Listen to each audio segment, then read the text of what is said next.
Hello viewers, आप सबको सुलेखा का प्यार भरा नमस्कार।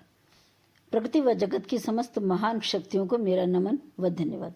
चलिए अब प्रसंग पर आते हैं। एक किसान था, देवराज, जिसके 2 बेटे थे, राम और श्याम। बेटे बड़े होने पर किसान ने विरासत में राम को मकान और श्याम को खेत देकर अंतिम सांस ली। तब तक बड़े बेटे की शादी हो चुकी थी।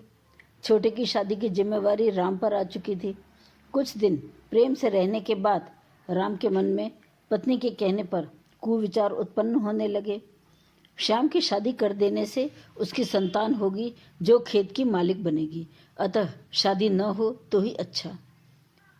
ऐसा सोचकर अच्छे रिश्ते आने पर भी वह कोई न कोई कमी निकालकर मना कर देता। फलतः श्याम कुंवारा ही रह गया। एक दिन श्याम बीमार पड़ गया। राम ने इलाज कराना भी उचित न समझा, क्योंकि उसकी नज़र तो श्याम के खेत पर थी। पड़ोसियों के आग्रह पर राम ने एक वैद्य को बुलाया और कुछ समझा दिया। राम के कहे अनुसार वैद्य श्याम को धीमा जहर देने लगा। अब तो मौत की घड़ी भी नज़दीक आ गई। छोटे भाई को मृत मानकर राम पत्नी से बोला, अब इसके खेत हमारे हुए। मैंने रास्ते का कांटा हटा दिया है। फिर राम और उसकी पत्नी खुशी खुशी रहने लगे। उनके बच्चे भी बड़े हो रहे थे। एक दिन राम के पुत्र ने पिता की जिम्मेवारी संभाल ली और पुत्री भी विवाह योग्य हो गई। सब कुछ ठीक चल रहा था कि अचानक एक दिन राम के पुत्र की तबीयत बिगड़ी और वह अच्छे इलाज के बावजूद चल बसा। राम की पुत्री अपने ससुराल जा चुकी थी। राम व उसकी पत्नी अकेले रह गए। अब राम की पत्नी फिर से संतान के लिए भगवान से दुआ मांगने लगी। एक दिन दुआ कबूल हुई और राम के घर पुत्र उत्पन्न हुआ। युवा होने पर उसकी शादी हुई और उसने पिता का घर खेत सब संभाल लिए। राम व उसकी पत्नी सब ओर से निश्चिंत हो चुके थे। एक दिन किसान का पुत्र अचानक बीमार हो गया। लाख इलाज कराने पर भी वह ठीक न हुआ। किसान का घर बार खेत सब पुत्र के इलाज में बिक गए, पर वह ठीक न हुआ। मौत ने दस्तक दी। किसान व्याकुल हृदय से बोला, एक बड़े वैद्य बाहर से आए हैं, हम उन्हें दिखाने चलेंगे। प्रिय पुत्र, तुम हिम्मत मत हारना। पुत्र यकायक हंस पड़ा और बोला, आपने मुझे पहचाना नहीं। मैं वही आपका छोटा भाई श्याम हूँ।